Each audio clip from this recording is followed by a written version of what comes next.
Hi, my name is Elizabeth Pipes, and today I'm going to teach you how to splint an extremity. So the first thing that you're going to do is recognize the emergency. You're then going to decide to help, and then survey the scene and approach the person. So next you're going to have to ask the person, are you okay? What happened, and can I help you? After you gain their consent, you're going to determine what kind of treatment you're going to use for their injury. So you're going to use dots to survey their injury. Dots is deformity, open wounds, tenderness, and swelling. And then you're also going to check below the injury for their pulse.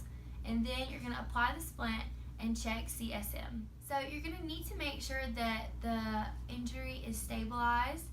And so I have it on this firm blanket since we're at the house and we really don't have anything else to use. So, and then you're going to cover any open wounds with dressing, but she doesn't have any open wounds, so we don't have to worry about that.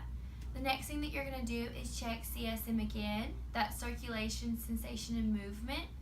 And then you're going to use the rule of thirds to determine what you're going to splint. So for this injury, I'm going to splint below the wrist and above the elbow. So I'm first going to place this roller gauze underneath her hand to give it a little bit more support. Then the next thing that I'm going to do is take up 2 rolled triangle bandages and slide it as carefully as I can underneath the blanket. And then you're going to want to wrap this firmly around their wrist.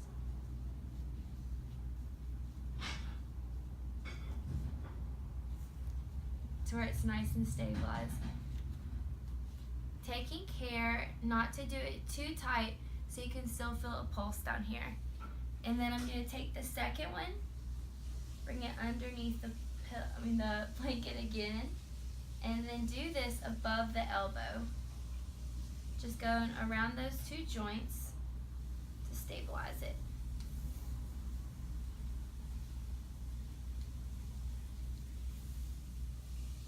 So after it's stabilized, I'm going to continue with further care by either calling 911 or monitoring them until they get better, and then taking them to seek professional help.